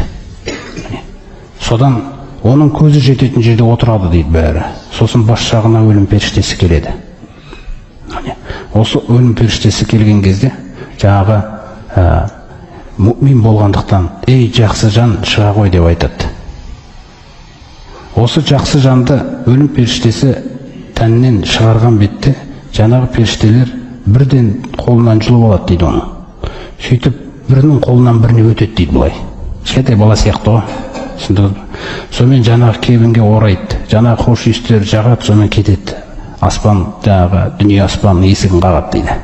Қаққан кезде бұл кім? Бұл пәленшенің баласы пәленше. Есікті ашқан бетте жаңағы мынау қандай жақсы жан, қандай жақсы тәнде болған, ең жақсы атауларымен атайды дейді оны. Содан осылайша 7 қабат аспанмен өтеді деп отыр ғой. Жан, құрметті бауырлар, қараңыздар. Раббыңызбен жаңа жолығатын сәт деген нәрсе де біз үшін. Сол 7-ші қабатқа келген кезде Аллах Тағаланың дауысы естіледі екен да. Жол жаңағы періштесіне, арнайы бір періштесіне айтқызады. Құлымның кітабын тәмамдаңдар. Кітабын. Сол жерде жаңа кітапты алып келді олар. Ана кітап, құрметті бауырлар, ана 7-ші қабат аспанға көтерілу үшін ана кітап Аллах Тағаланың рахымынан өту керек. Қандай дегенде, ямхуллаху ма яша ва юсбит дейді. Алла қалаған нәрсесін өшіріп тастайды, қалаған нәрсесін бекітеді. Анау жақсы кітап, түсіндіңіз ба? Анау жақсы кітап болады да. Содан айтады, бұл кітабын уктубуху фи иллийин, анау жоғарғы дәрежедегі кітаптардың қатарына тіркеп қойыңдар дейді екен. Кітабының несінде? Ең маңызды нәрсе. Сол жаңа біздің амалдарымыз. Содан менің алдымда сөз өзгермейді деп Алла Тағала бір періштесі арқылы айтқызады. мен жерден жараттым, жерленеді, сол жерден қайта шығарам. Сондықтан жанын тәніне апарып қайтарыңдар. Сол жақта емтихан болады қазір дейді. Енді емтихан болады. Жаңағындай нәрселердің өзінен кейінде. Сонда бағана Хасан ар-Басридің айтпағы, жаңағы екі періште жазып, мына кітап, әлі мынандай кітап бейнесінде емес қой, біз көзімізге көрінбейді ғой, бірақ періштелердің қолында ол. Соны тоир деп атайды Құран. Ва кулла инсанин алзамнаху тоируху фи унуқихи дейді. Қараңдар, қабірге кірген кезде жаңағы періштелер кітабын орап мойнына сап қояды дейді. Кітабы өзінің әркімнің жаңағы ақпаратын дейді. Тоируху деген әлі кітап бейнесіндегі емес, қиямет келген жоқ қой әлі. Сол жаңағы амалын дейді. Амал құсы деп аталады ғой былайша айтқанда. Амал құсын мойнына салып қоямыз дейді. Мына жақта тұр оның бәрі. Мына бүгінгі замандағы чип не деген нәрсе, осы нәрсе ол бұның қасында. Ақпараттың бәрі тұр ана жерде. Сосын ва нухриджу лаху яумал қиямати китаб. Қиямет күні соны кітап қылып шығарамыз дейді. Маншура, ашып береміз дейді алдына. Сосын айтамыз дейді, иқра, оқы кітабыңды. Кафа бика аль-яума аля нафсика хасиба. Сен бүгін өзіңе есепші ретінде жеткіліктісің деп айтамыз дейді. Мына кітап. Соқтан осы кітапқа деген иман, құрметті бауырлар. Біз кітапқа деген иманымыз нашар. Мына жазылып атқан амал бар ғой, біздің кітапқа деген иманымыз өте нашар. Сондықтан біздің тіліміз лағып жүреді. Біздің мінез құлқымыз, біз өзімізге есеп бермейміз, біз өзіміз тексермейміз, өзімізді бақыламаймыз. Кітапқа, мына кітап жазылып жатыр деген нәрсеге иманымыз өте нашар біздің. Біз осы нәрсені жаңағы шамамыз келгенше реттеу керек бізді. Ол бір-екі адамды емес, ол бәрімізде сондай болып отыр да. Ал енді сол иманды жаңғыртатын аяттарға көңіл бөлейік. Аллах Тағала айтады Құранда: "Аузу биллахи минаш шайтанир раджим. Яума изин туғрадуна ла тахфа минкум хафия." Қиямет күні Аллах Тағаланың алдына барлықтарың көрініп тұрасыңдар. Ешбіреуің жасырына алмайсыңдар дейді. Міне. Сосын қараңыздар. Жаңағы кітап шығарылады. فَأَمَّا مَنْ أُوتِيَ كِتَابَهُ بِيَمِينِهِ. Кімнің кітабы оң жағынан берілсе, өзіңіз елестетейікші, жаңағыдай қалтырап дірілдеп тұрған кездегі нәрсеге сәтіңіз мысалы. Сонда не болар екен деп тұрған кезде, кітабы оң жақтан келген кезде. Бағана жаңа айттық қой біз, Алла Тағала өшіріп, сосын жақсы нәрселерді бекітіп қояды деп. Соның көрінісін Алла Тағала айтып жатыр да, кімнің кітабы оң жағынан берілсе дейді. Қараңыздар. Фаяқулу ха умуқрау китабия деп айтады дейді. Міне менің кітабымды оқыңдаршы деп. Өйткені жақсылық қойшы толған. Кімнің кітабы оң жағынан берілген кезде, міне менің кітабымды оқыңдаршы деп айтады дейді. Инни зонанту әнне мулахин хисабия. Сөзсіз мен нақты иманда болғанмын, осы күнге жолығатыныма, осы есебімнің болатындығына. Міне Алла Тағала кітабымды оң жағымнан берді. Фахуа фи айшати радия. Ол биік жәннатта дейді. Бірден. Кітабы оң жағынан берілді, биік жәннатта. Өте Алла Тағала ризалыққа бөлеген өмірде. Фи жәннатин алия. Жаңағы жәннатта құтуфу хадания дейді Алла Тағала. Жәннатта жеміс өзі құлап тұрады дейді оған қарай. Қысқа қайырып жатыр да бұл аяттарда Алла Тағала. Қаласа болды өзі келе қалады дейді жеміс. Жәннаттың жемісі. Сол кезде оған айтылады дейді. Кулу вашрубу, жей ғой, ше ғой, ханиам, ас болсын, сіңімді болсын, бима аслафтун фил айямил халия. Өткен өмірде істеген амалдарың үшін сый саяпатыңды ала ғой деп айтады екен. Одан кейін қараңыздар. Уаммаман утия китабаху бишималихи. Ал кімнің кітабы сол жағынан берілсе дейді. Фаяқулу я лейтани лам ута китабия. Адамның жаңағы қиын жағдайы, шіркін-ай, әттеген-ай, кітабым берілмесе еді ғой. Әттеген-ай, кітабым берілмесе еді ғой. Вәләм әдри ма хисабия. Әттеген-ай, есебімнің не екенін білмесем еді ғой. Я лайтаха канатил қаудия. Шіркін-ай, сол өлген күнінде бір жола өліп жоқ болып кетпедім бе мен? Ма ағына анни малия. Бұл кез келген Аллаға шүкірсіздік жасаған, күпірлік жасаған адамның ісі осы үш сөз шығады екенді. Одан кейін кімге Аллах байлық берсе, о да төртінші сөз шығады екен. Ма ағына анни малия. Менің малым маған бүгін пайда бермеді ғой. Ал кімге Аллах Тағала мансап, сұлтандық берсе, ол бесінші сөзді қосады екен. Халака анни султания. Менің бүгін бүкіл ықпалым жойылды ғой. Менің бүгін ешқандай билігім жоқ. Қараңыз, кезінде қаншама адамдар алдында қалтырап, соның қолын ұстап жүреді да. Ал ана жердегі күйіне қараңыздар, Алла Тағала не дейді? Абырой жоқ. Хузуху фасоллу. Оны ұстаңдар, оны тастаңдар, оны. Қараңыздар. Хузуху фагуллу. Ұстаңдар да байлаңдар оны. Суббал жахима соллу. Сосын жаханнамға тастаңдар оны. Сумма фи силсилатин зарауха сабуа зираған фаслуку.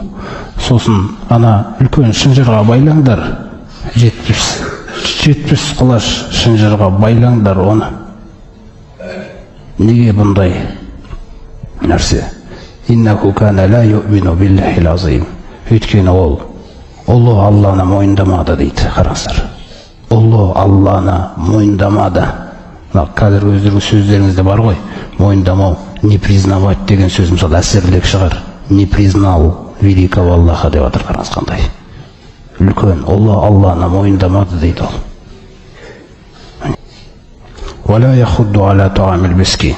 Одан кейін адамның хақысына да жауап бересің деп едік. Адамдарға да тамақ бермеді дейді ол. Тамақтандырмады дейді міскіндерді, фақырларды.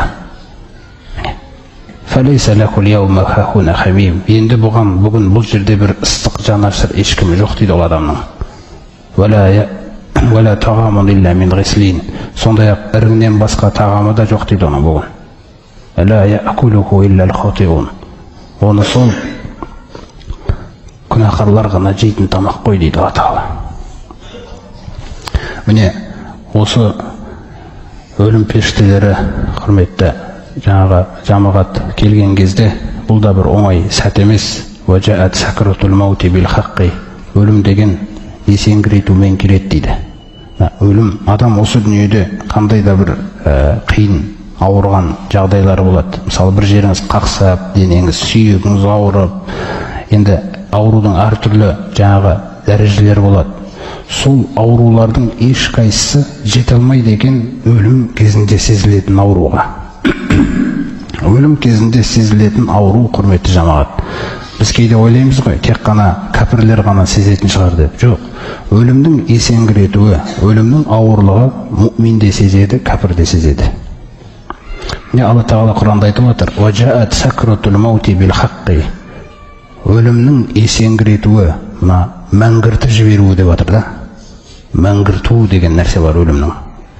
Сол мәңгіртуі, есеңгіретуі дейді. Ол шындықпен келеді дейді. Алланың әмірін нұқып келеді деп отыр ғой. Ана жан суырылып атқан жағдай оңай емес екен ол. Өйткені пайғамбарымыз саллаллаху алейхи ва саллям туралы Айша анамыз айтқан кезде, мысалы пайғамбар Айша анамыз айтады: "Ма агбиту ахадан бихауни маутин, ва ла акраху шиддатал маути ли ахадин бa'да аллази раайту мин шиддати маути расулиллахи саллаллаху алейхи ва саллям" деп айтқан Айша анамыз айтады. Аллах Тағаланың елшісінің өлім сәтіндегі қатты қиналғанын көргеннен кейін дейді. Қараңыздар, қатты қиналғанын көргеннен кейін біреу жеңіл бопты өлімі деген нәрсені естісем қызықпаймын дейді оған. Біреудің өлім сәтіндегі жағдайы жеңіл бопты дегенге мен қызықпаймын дейді. Ма ағыбиту ахадан бихауни маутин вала акраху шиддатал маути ли ахадин абадан. Сондай-ақ дейді, біреу бір мұсылман үшін өлім сәтінде қатты қиналуын мен жек көрмеймін дейді. Өйткені Алланың елшісі қиналған дейді. Ол жерде көрсетіп жатыр Айша анамыз. Ол өлімнің есеңгіретуі, қиындығы, ол жаман адамға ғана байланысты нәрсе емес, бірақ өлімнің іске асуы ол өте қиын нәрсе екен ғой өзі. Мына өлім сәтіндегі адамның жағдайында Алла Тағала бізге көрсетпейді екен ғой. Мысалы, Құранда өзі айтады, жалпы екі дәреже, жан шыққан кезде, жан шығып бастаған кезде, жаңағы періштелер түгел тұр ғой. Ешкім көрінбейді. Қазір оған байланысты аяттарды айтамыз. Ақырын шығып атқан кезде адамның денесінде бүкіл жүйке клеткаларына дейін жаңағы ауруды сезеді. Мұсылман үшін бұл өте керек, өйткені сол ауруларымен соңғы қалған күнәларының бәрінің өтемі өтеледі. Сондықтан ғана ей жақсы жан шыға ғой деген сөз кетеді. Мұсылман үшін ол керек. Пайғамбар саллаллаху ол дәреже.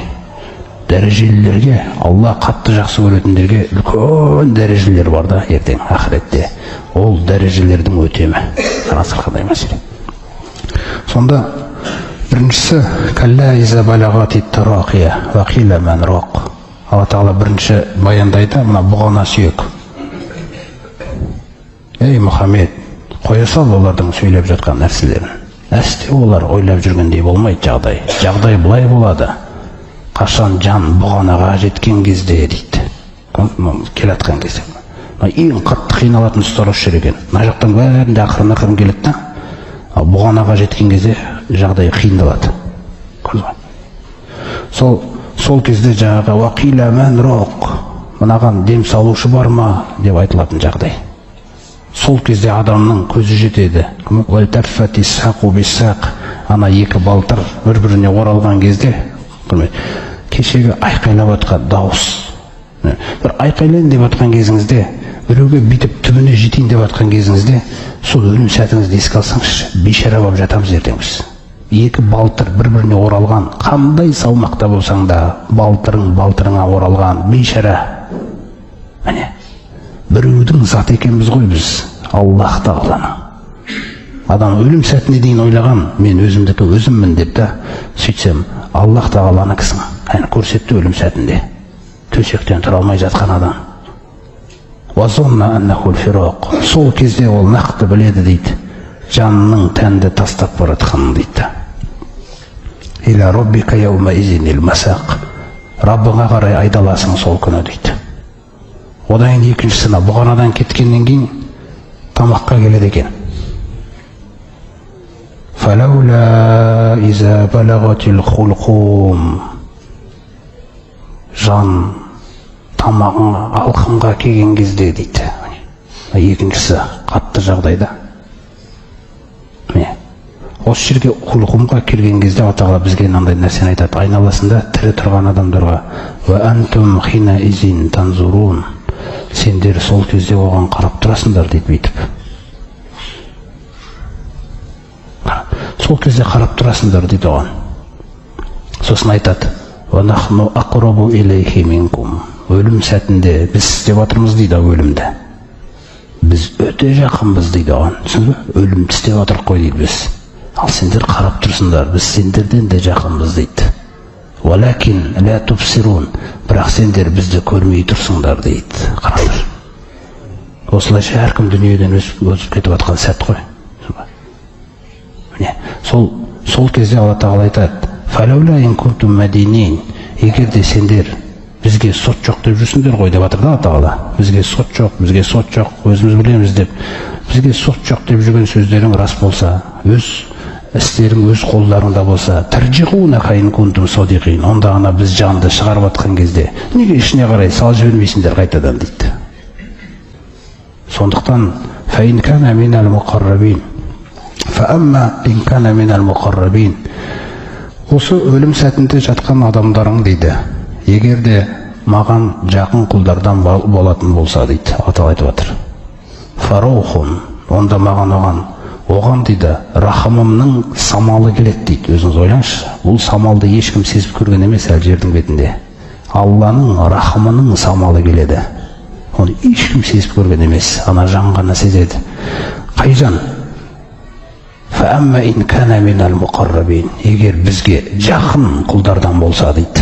Міне, бұл жақын құлдар, құрметті жамағат, жақын құлдар дегенде бұл бағанаға өзіміз Алла Тағаланың бақылауын сезу арқылы ғана жақындай аламыз біз. Алла Тағаланың бақылауы деген нәрсені сезіп үйренсек, сол нәрсе болмаса басқа нәрсемен жету қиын. Сол егер бізге жақын құлдардан болса дейді, онда оған жанын шығарып атқан кезде фараухун, рахымымыздың самалы келеді дейді. Уарайханун, райхан деген сөз мысалы белгілі өздеріңізге тілде. Рахымының иісі келеді. Ешкім сезіп көрмеген, жәннаттан жібереді ғой бірден Алла Тағала, түсіндіңіз ба? Мұрнына келеді ғой мына жаққа. Оны ешкім сезе алмайды, сол адамнан басқа да. Бірден сүйіншіледі дейді сол жерде. Уа жәннату нағим дейді. Қараңыздар. Және бақытқа бөленетін жәннат дейді.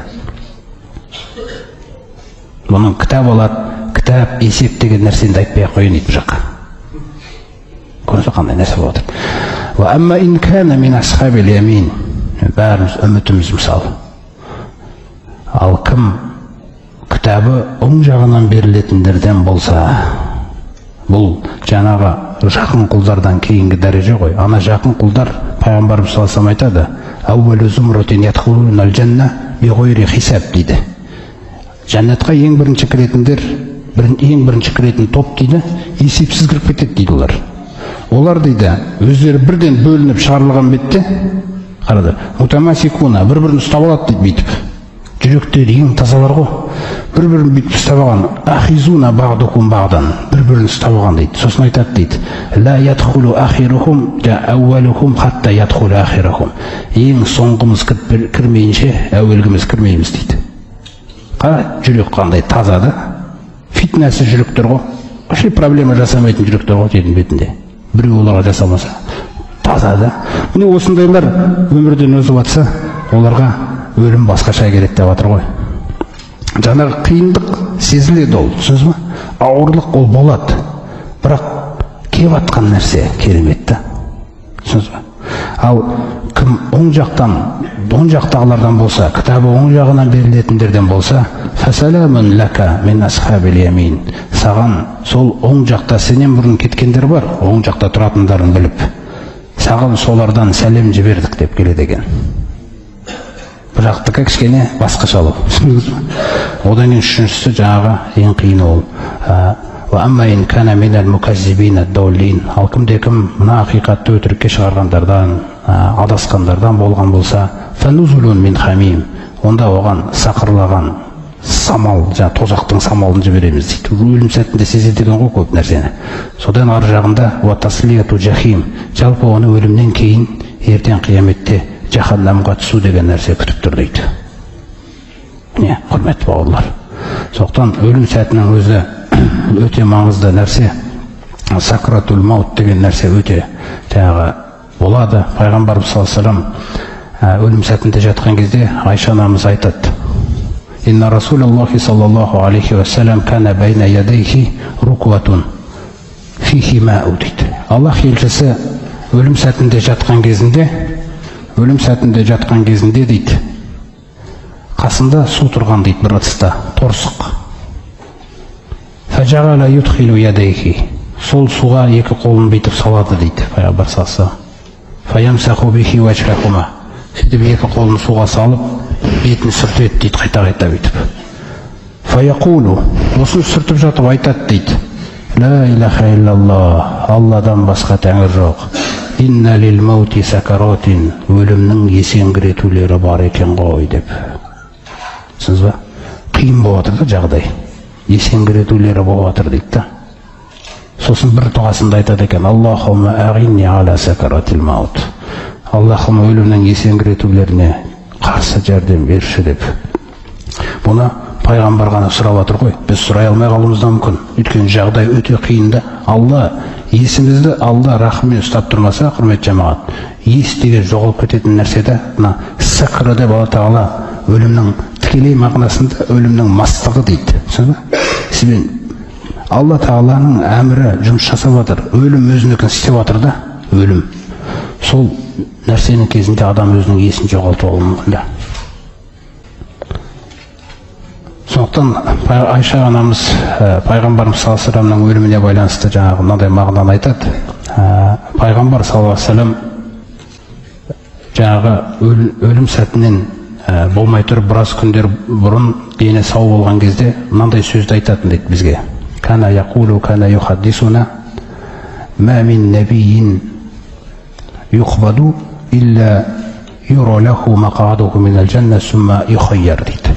Кез келген пайғамбар өмірден озатын кезінде, өлім сәтінде пайғамбарға бірден жәннаттағы орнын әпкеп көрсетеді дейді.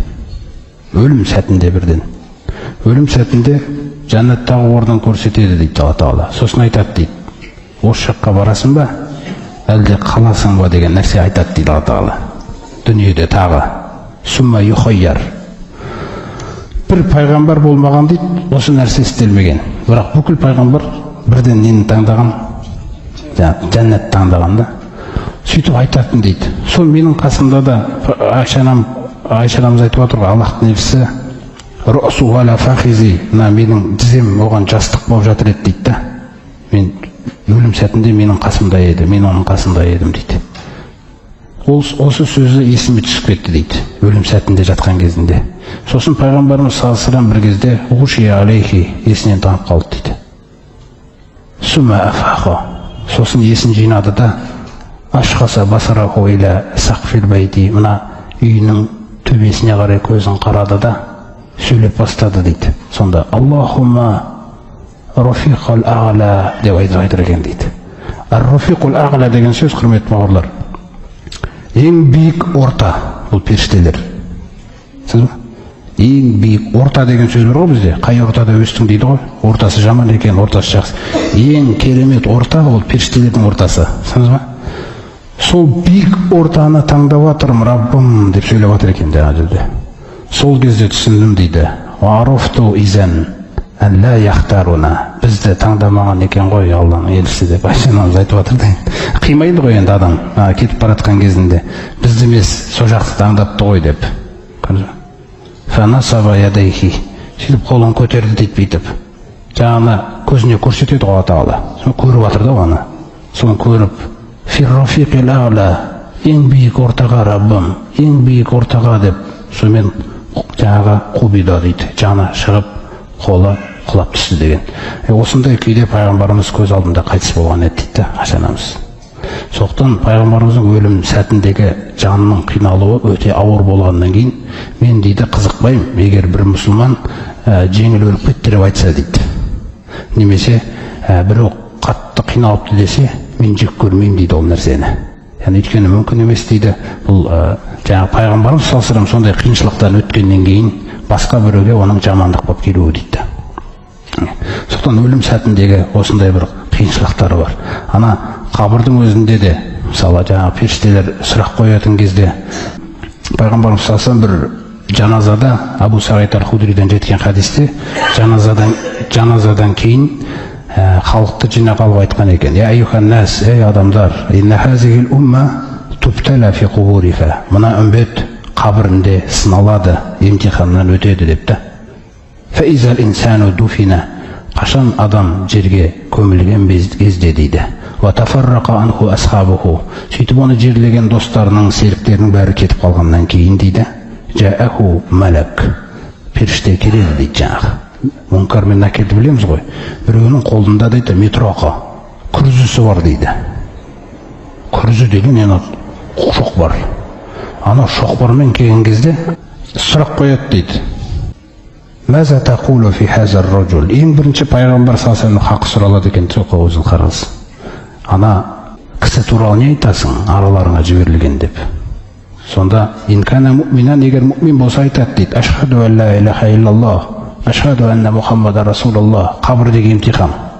Тәртіптерді, мұмин адам жаңа 7 қабат аспанға да жаны көтеріліп келсе, мына екінші емтиханнан өтеді. Бұның бәрінен өтпесе болмайды екен да. Бұл заң, темірдей заң ғой, темірдей тәртіпті. Сода жаңағы айтқаннан кейін рас айттың деп айтады екен. Қараш, ананың рас айттың деген сөзінің бізге керек қой ана жерде. Ол сондай нәрсе сәл нәсіп болсын да баршамызға, құрметті жамағат. Анау бала болып қаламыз ғой ана жерде. Сонда рас айттың ба дегенде, рас айттың деп айтып, сосын оған мынандай нәрсені фаюфтаху лаху бабун илан нар, бір есік ашылады дейді. Есіктің ар жағы тозақ дейді. Қарас, мұъминге көрсету үшін да. Сосын айтады: хаза кана маканука лау кунта кафирун биллахи, егер де кәпір болғаныңда осы жаққа кетер едің дейді. Сосын жауып жібереді екен ана есікті. Сосын бәрін істейді, солар көрсетеді. Сосын фәәммә ис әминта хаза мақадука, ал енді иман келтірген екенсің, сөзіне қараңыз, ал енді иман келтірген екенсің, орның мынау деп, фаюфтаху лаху бабун илал жанна, жәннатқа қарай есік ашылады дейді. Сонда ғана адамның түріне қараңыз, пайғамбарымыз саллаллаху алейхи ва саллям айтады: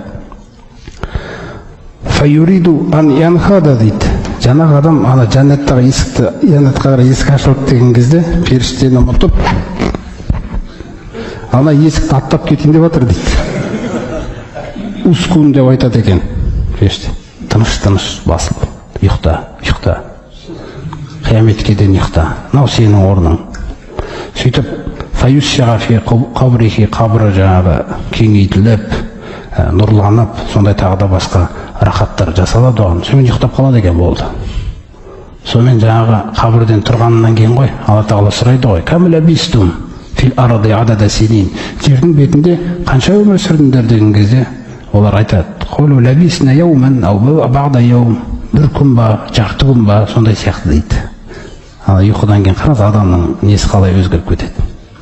Ал кәпір адам болса дейді, кәпір адамнан сұралады ғой: араларыңа жіберілген адам кім дегенде, ла адри, мен білмеймін, кана насу яқулуна шайан, адамдар бір нәрсе айтатын, соны айта салатынмын. Сонда жаңа періште айтады да: мә дарайды, түк білмепсің бүкіл өміріңде. Қарашы, сонша өмір сүріп дым білмепсің. Бірақ ол біледі ғой, ол физик болған шығар. Түсінесіз ба? Ол бір керемет елінің елеулісі болған шығар ол. Сонда періштенің бағасын қарасаңыз, түк білмеген екенсің. Уәмә тәләута, Құранды да оқымапсың. Уәмә хтадайта, жолда да болмапсың. Қараңыздар. Сосын үмітін жаңағы нету үшін Алла тағаланың оған ешқандай әділетсіздік жасамағанын көрсету үшін есік ашылады екен, жәннатқа қарай. Сосын айтады: хаза кана маканука лау кунта аманта биллахи, егер Аллаға иман келтіргеніңде орның осы бұзылып болар еді ғой. Жабылды ғой, бітті. Жоқ мен саған. Қаратқандай. Сосын жаңағы емтиханнан өтпегеннен кейін тозаққа қарай есікті ашады да, міне сенің орның деп айтылады. Сонда тозақтағы жақтағы есік, дау сенің орның дейді. Жаңағы күрзісі бар еді ғой қолында, анау шоқ бар, сол шақпармен фаяқмағуху құмғатан дейді, бір ғана қатты ұрып жіберген кезде дейді, ана сондай жаман дауыс шығады дейді ана жерден. Фаясмағуху куллу холқулла, Аллах тағаланың бүкіл жаратылысы жердің бетінде естиді. Илля сақалайни, адамдар мен жындарды айтпағанда дейді. Ләу самиған насу ла соғиқу, егер адам естісе, адам мерт болады дейді бірден қасында.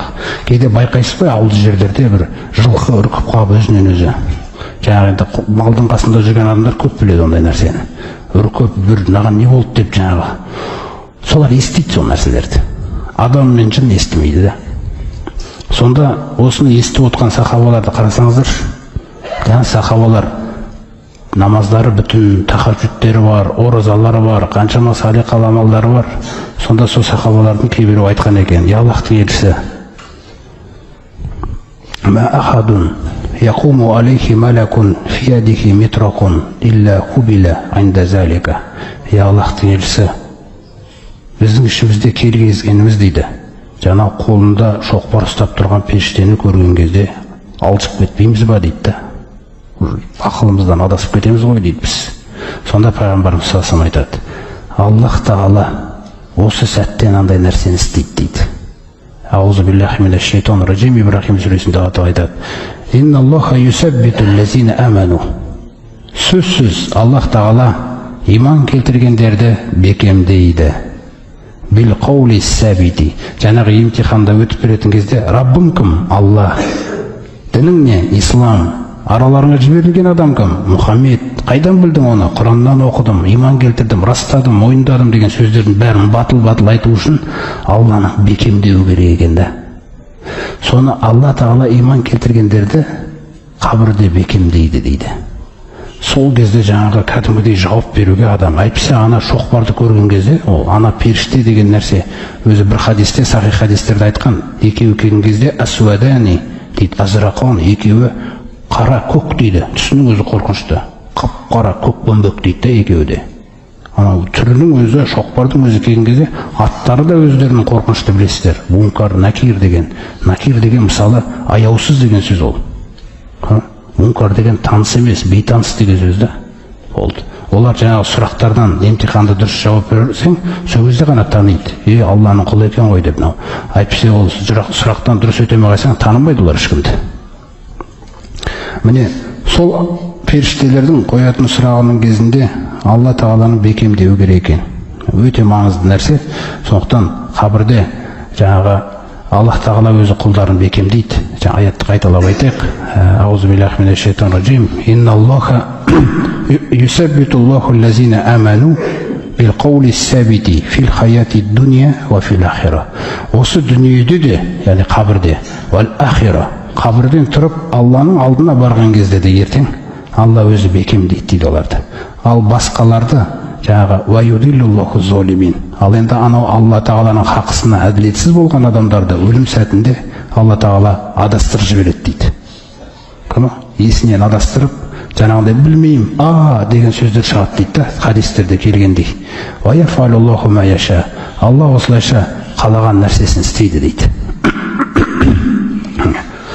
Соқтан өлім сәті әркімге белгілі нәрсе. Пайғамбарымыз салсырым осы ускуру хазимал ләззат, мына өлімді көп еске алыңдар, бүкіл ләззаттарды талқандайтын өлімді көп еске алыңдар дейді. Өлім деген нәрсе, құрметті бауырлар, бұл өлімді еске алу деген нәрсе сізді өзгертетін нәрсе ғой. Жаңағы мағыналар бәрі бір-бірімен байланысып жатқан мағыналар. Алла Тағаланың бақылап тұрғанын сезу, өлімді еске алу, ақырет, ертең қалай болады жағдайым деген. Осы мағыналардан аяттар бізге әдемі сөйлеп отыр. Сондықтан қабір туралы пайғамбарымыз салсырам амалын баяндайды сахабалар.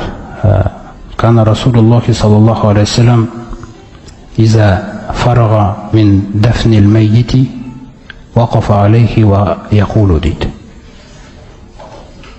Истағфиру ли ихваникум васалу лаху тәсбита ва иннаху әл-ана юсалу. Пайғамбарымыз салсырам қашан бір жаназаны жерлеп аяқтап болғаннан кейін орнынан түрегеліп сосын адамдарға айтатын дейді. Ей адамдар, мына бауырларыңа кешірім сұраңдар қазір Алла Тағаладан. Бір, екіншіден, мына бауырларыңа Алла Тағаланың бекемдеуін сұраңдар. Өйткені сөзсіз бұл қазір сұралып отыр дегенде. Сахабалардың өздері де, кейбір сахабалар мысалы өлейін деп жатқан сәтінде менің қабірімнің басында жерлеп болғаннан кейін де бір түйені шалып, сол түйенің еті таралып кететіндей уақыт қасымда болыңдаршы деген. Мен сұрақ қойылып жатқанда сезейші сендердің бауырмалықтарыңды деген. Қандай дәрежеде бұлар ұстанған бұл дінді. Кетпеңдерші, ана түйе сойылып, еті таралып кетпейтінше уақыт болыңдаршы менің қасымда деген. Сонда өзі жаңа сұрақтың өзі сонша уақыт екенін білдіріп тұр ғой сахабалардың есінде. Бір түйе бауыздалып, сойылып, сол жерде еттері таратылып кететін уақыт бойы менің қабірдің басында отырыңдар, сұраңдаршы дегенде. Бекемдейгі бұл оңай нәрсе емес. Құрметті жамағат, біз бұны осы қабірде біреуді жерлеген кезде осы нәрселерді істеу керекпіз біз. Бұл иманның көрінісі де оңай нәрсе емес ол. Бұл бекемдік сұрау деген мәселені пайғамбарымыз сұра деп жатқан. Сұрау керекпіз де. Оған керек ол. өйткені оның қазір ешкімі жоқ. Ятбағул мәйита сәләсә, жаңағы марқұмды қабіріне қарай апаратқан кезінде артынан үш нәрсе ереді дейді. Міне, ахлуху ва малуху ва амалуху, әйел баласы, ата анасы, туысқандары деген мысалы, малы, сосын жаңағы амалы. Фаяржиғу иснәни, екеуі кері қайтады дейді. Ол екеуі тірі адам тірлігін істейді дегендей ғой. Ол сау бол, сондай нәрсе ол. Бірақ амал ваяпху амалуху дейді. Амалы қасында қалады дейді. Сіз бе? Амалы қасында қалады. Бағана кітапқа жазылды ғой ол амал. Аятқа кіргізілді да ол. Күллу инсанин алзамнаху таираху фи унуқихи. Желкесіне бекітіп қоямыз дейді. Кітабын болды. Қиямет күні ашылған кітап күнінде көреді деген мәселе. Міне осы қабырдың кезіндегі бекемдеу деген нәрсені сұрау керек бізде. Қабырдың кезіндегі оқиға, қабірдегі жағдай, нығметі, азабы, осының барлығы бұл хақ, Аллах Тағала ескерткен. Жалпы бәріміздің түбінде бара жатқан нәрсеміз осы ғой. Қазір біз жердің бетіндеміз, өмір сүріп жатырмыз. Қазір ана қабірстанға барсақ, ол үсті тыныш болғанмен асты тыныш емес оның. Біз де сол тыныш емес жаққа кіреміз, біз білмейміз, қай амалмен кіреміз біз. Қаншама адамның етін жедік, қаншама өсек кетті, қаншама адамның аманатын айтып қойдық, қаншама кіріспейтін нәрсеге кірісіп қойдық, қаншама адамды ренжітіп қойдық деген нәрселер. Осының барлығы өзімізбен бірге кетіп баратқан секілді да қазір. Сондықтан осы нәрселерден Рамазанның соңғы күндерінде пайдаланып, әбден тазарып алуға тырысу керекпіз мына жаман нәрселерден. Өйткені ол біздің істеген нәрсеміз ғой. Біздің істеп қойып жатқан нәрсеміз. Сондықтан өлім сәтінде кешегі тақуалардың жаңағы несін сипаттайды Алла Тағала өлім сәтін. Аллазина татаваффахумул малаикату тойибина яқулуна саламун алейкум.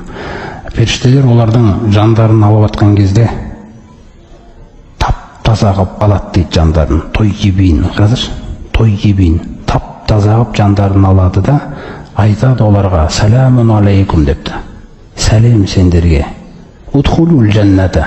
Егер жан, құрметті бауырлар, егер өлім сәтінде осылай істелсе, таза жан ассаламу алейкум деген сөз естілсе періштеден, бітті екен ғой. Ар жағы белгілі екен ғой. Түсіндіңіз ба? Өйткені ар жағын Алла Тағала бірден айтып отыр ғой. Саламун алейкум деп айтады да, удхулул жанната бима кунтум таъмалун. Жәннатқа кіріп кетіңдер, істеген амалдарыңмен бірге. Қараңыз, Алла Тағала аятта қалай қосып отыр да. Сондықтан Осман радиаллаху анху, Осман ибн Аффан, жәннат пен тозақ туралы айтылса, жылай қоймайды екен былай. Бірақ қабірдің басына барып, қабірдің басында тұрса, бір адамды жерлеген кезде жылайды екен. Сол кезде жаңағы қасындағы серіктері сұрайды ғой, неге сіз қабірдің басында жылайсыз? Сонда айтады, бұл қабір дейді, иннаху манзилун мин жаңағы маназилил ахира, ауалу манзилин мин маназилил ахира. Бұл қабір дейді, ақыреттің баспалдақтары, ақыретке баратын баспалдақтар бар ғой мынау. Сол баспалдақтардың әуелгісі ғой дейді. Фәмән нәжа минху, кімде-кім осы баспалдақта құтылса, фәмә бағдаху айсар, бұдан кейінгі баспалдақтар жеңіл дейді. Мына жақтарда жеңіл болады дейді да. Уәмән ләм янжу минху, ал кімде-кім осы баспалдақта құтылмаса, фәмә бағдаху ашадду минху, бұдан кейінгі баспалдақтар өте қиын дейді. Ва инни самиъту Расулаллахи саллаллаху алейхи ва саллям дейді. Мен естідім Аллах елшісінің айтқанын дейді. Ма раайту манзаран қат илля вал қабру афзау минху. Мен қаншама қорқынышты көріністерді көрдім деген екен Пайғамбар саллаллаху алейхи ва саллям. Алла Тағала маған неше түрлі қорқынышты көріністерді көрсетті, ескертілген нәрселерді. Солардың ішінде дейді, қабірден қорқыныштысын, қабірден үрейлісін көрмеппін дейді. Мен сондықтан қабір, құрметті жамағат, ва мин вараихим барзахун. Мына әркім өлгеннен кейін оны күтіп тұрған нәрсе барзах дейді. Мына пердені ақыретпен өлімнен кейін ақыретке дейін болатын жаңағы сәттің бәрін Алла Тағала перделеп тастаған ғой бізден. Перделенген ғалам ғой.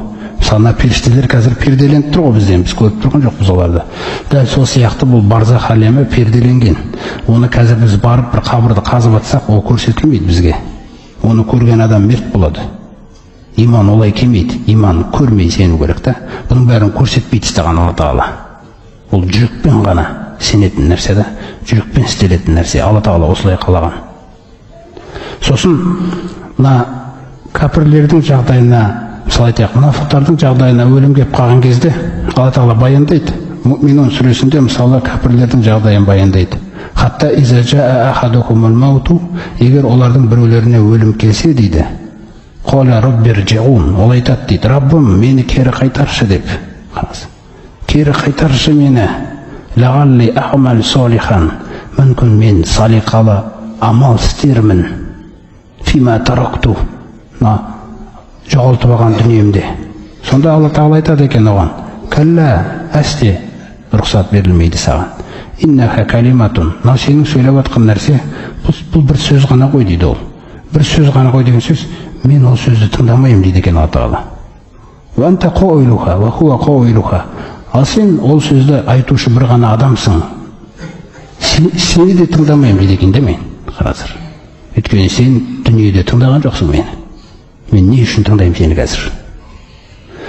Міне осындай аяттарды оқыған кезде біз кейде ойлаймыз, бұндай сәт тек қана сол кәпірлерге байланысты, сондайларға байланысты екен ғой деп. Енді қараңыз, мұнафықтар деген сүре, жаңа мүъминлер деген сүреде кәпірдің өлімі туралы айтылса, мұнафықтар деген сүреде мүъминнің өлімі туралы айтылады. Көрдіңіз бе? Өйткені мұнафықтар сүресін оқып жатқан кезде біз ойымыз тек мұнафықтарды жек көруге бүйтіп, бұл солар ғой, сондайлар ғой деп ойлап кетуіміз мүмкін ғой. Сол кезде Алла Тағала айтады, сен де мынандай өліммен өліп қалуың мүмкінсің дейді бізге. Қандай өліммен, я Раббымыз? Бұлай бастайық дейді тақырыпты. Жалпы сен мені мойындайсың, жақсы, бірақ сен малды сүйесің. Сен дүниені сүйгеннен кейін сен бұзылам деп бұзылмайсың дейді. Дүниені сүйген адам қаласа да, қаламаса да жүрегінде күншілдік, түсіндіңіз ба? Күндеу, сараңдық, өзі магнит сияқты келеді дейді ол. Сен оны бүйтіп сұрамайсың дейді оны. Дүниені сүйген кезде өзі ақ келеді дейді саған. Жаңағы сипаттардың бәрі сенде пайда болады дейді. Сөйтіп сен менен ажырап қаласың дейді. Соны айтып жатыр да, я айюхаллазина аману, мен жақсылап тыңдайық, ей иман келтіргендер, ла тулхикум, сендерді алаңдатып кетпесін, амуалукум, малдарың, мал дүниелерің, ва ла ауладукум, ана бала шағаларың. Қараңыздар, отбасымды асырайым деген әңгімеге кіріп кетіп жүрмеңдер. Сендерден қаншама салиқалы адам өткен, оларда сендердікінен көп бала болған олар. Ешқайсысы алаңдатпаған оларды. Бағыпты үлгерген, Алланың да хақсын беріп үлгерген. Соқтап осы екі нәрсе, мал дүниелерім мен балаларым деген нәрсені қойыңдар дейді, ондай нәрсені айтуға. Ұят дейді ол. Жәннатты қалаған адамдар үшін. Алланы еске алудан алаңдатып кетпесін, ан зикрилля. Ал егер алаңдатып қойса ше, وَمَا يَفْعَلْ ذَلِكَ فَأُولَٰئِكَ هُمُ الْخَاسِرُونَ. Егер де кім сендерден осылай істесе, онда өмірлерің заяға кетті дейді. Кәпірсіңдер деп айтпай қойын дейді. Хосирун деп айтам дейді. Ұтылдыңдар деп айтам дейді. Тақырға отырдыңдар дейді нақты. Сонда айтады Алла Тағала, анфиқу мимма разақнакум. Қазірден бастап жұмсаңа бастаңдар. Қараңыздар. Қазірден бастап біз берген ризықтан жұмсаңдар. Ол біз берген ризық дегенде негізі сіз кеше еңбек етіп шаршап тауысып жатқан теріңіз бар ғой. Алла Тағала жақындатпайды ол жерге. Мен берген ризықтан дейді. Өйткені сәттілікті кім берген сізге? Кім берді оны? Сол мен берген ризықтан жұмсаңдар, сендердің біреулеріңе өлім келмей тұрып дейді. Бізге айтып жатыр, мүъминдерге. Ванфиқу мимма разақнакум мин қобли ан яътиякум ахадакумул маут. Сендердің біреулеріңе өлім келіп қалып, сөйтіп жан-жанаға бұғанаға келіп, алқымға келген кезде мынандай сөз айтып жүрмеңдер дейді маған. Робби, Раббым, лаула аххартани иля ажалин қариб, тағы кішкене мерзім бере тұрмадың ба, Раббым. Қараңыз, біз осындай сөзді айтып кетуіміз мүмкін екен. Тағы кішкене мерзім бере тұрмадың ба? Бағанағы кісілер, Раббым, мен дүниеге қайтаршы, салиқалы амал істейін, намаз оқиын, не берейін деп тұр ғой енді олар. Олар, біз білмедік бұл нәрсені, соны істейікші дегендей нәрсе қылса, сен мұтып кетіппін, тағы кішкене кешіктіре тұрсаң, Раббым еді. Иля ажалин қарибин фәссоддақа. Қараңыздар сөзі қандай? Мұсылманнан шығатын сөз өлім сәтінде. Садақаны өкіртіп тұрып берейін. Сәл кешіктіргенінде ғой, садақаны өкіртіп беріп тастар едім мен. Ал қазір кім кедергі жасап тұр? Өкіртіп беріп тастаудан кім? Өлім келмей тұр. Ал өлім келген кезде, сол сөзді айтқан кезде, Алла Тағаланың алдындағы темір тәртіп өзгере ме біз үшін? Өзгермейді, мұъмин болсақ да. Көрдіңіз бе? Ваку минас солихин, беріп керемет салихалардан болар едім деп айтып жүрме дейді. Есіңде болсын, мұъмин болсаң да сен ла юахираллаху нафсан. Алланың қасындағы тәртіп темірдей, Алла Тағала ешбір жанды кешіктірмейді. Иза жаа ажалуха, егер ажалы жетсе дейді. Аллаху хабирун бима таъмалун. Сондықтан бұны не үшін айттым? Осы аяттан кейін не істейсіңдер? Мен сендердің амалдарың жайлы хабардармын дейді. Міне, қайтадан бақылауға алып келді. Осы аяттың өзі негізі жүрегіміз мына жақ Аллаға қарай жақын болса, құрметті бауырлар, мынау Құранмен дос болса, осы өлім туралы аят айтылған кезде өлімге барып келгенмен бірдей болады екен ғой мұъминге. Мұъмин Құран қасында екен ғой. Мысалы, Хасан аль-Басри бір әдемі сөз айтады, сол сөзімізбен аяқтайық. Мән арада ән юкаллимахуллаху фаалейхи бил Құр'ани, ва мән арада ән юкаллималлаха фаалейхи бис салади. Кімде-кім Алла Тағаланың өзімен сөйлесуін қаласа дейді. Қараңыздар. Яғни, ей мұъмин бауырым, егер де сіз Алла Тағаланың сізбен сөйлесуін қаласаңыз, онда Құраннан басқа жолың жоқ дейді. Құранды оқудан басқа. Яғни Құранды оқыған кезде Алла Тағала сізбен сөйлесіп отыр ғой. Алланың сөзі ғой. Сосын сіз жауап беріп жатасыз Аллаға. Мысалы, жаңағындай тозақ туралы нәрсе айтылып келе жатса, Раббым тозақтан сақтай көр. Көрді, ол тозақ туралы айтты, сізде не кетіп отыр? Раббым тозақтан сақташы мені, сіз сөйлесіп отырсыз. Кімде-кім Раббысы онымен сөйлесуін қаласа, онда Құран оқысын дейді. Ал кімде-кім өзі бастап сөйлескісі келсе дейді Алла Тағаламен, Раббысымен, онда намазға кіріп кетсін дейді. Міне осындай екі нәрсе, осы соңғы күндерімізде осы екі амал біраз осыған еңбек етейік, құрметті бауырлар, иншалла. Жалпы уақыттарыңызды енді. Аллах Тағалам, сен пәксің, сен мақтаулысың, сенің есімің берекелі, сенің даңқың жоғары, сенен өзге тәңір жоқ. Аллах Тағалам, пайғамбарымыз сұраған дұғалармен сұраймыз. Аллахумма қсим лана мин хушиятика ма тахулу бейнана ва бейна мағсиятик. Аллах Тағалам, бізге өзіңнен қорқа білу қасиетінен сондай бір үлес берші, сол үлес жеткілікті болсыншы, бізбен күнәнің арасына бөгіп тұратын Раббым. Ва мин тағатика ма тубаллигуна бихи жаннатак. Аллах Тағалам, бізге өзіңе бойұсынудан сондай бір үлес берші, сол үлесің жеткілікті болсыншы, сол арқылы бізді жәннатқа кіргізуіңе. Ва мин ал-яқини ма тухаййину бихи алайна масаиба дуния. Аллах Тағалам, сондай-ақ бізге мына иманымызды шәксіз иман қылшы, мына дүниеде болып отқан әртүрлі ауыртпалықтарды оңай көтеретіндей болайықшы, Раббым. Ва маттиғна би асмағина ва абсарина ва қуатина абадан ма ахияйтана. Аллах Тағала, мына өзің берген көру мүшелері, есту мүшелері, сондай-ақ әл-қуаттарымызды бізге тірі болғанға дейін тек өзің риза болатын жолда пайдалануымызды нәсіп етші. Аллахым, осыны кейінгі ұрпақтарымызға да мұра қылшы осы нәрсені.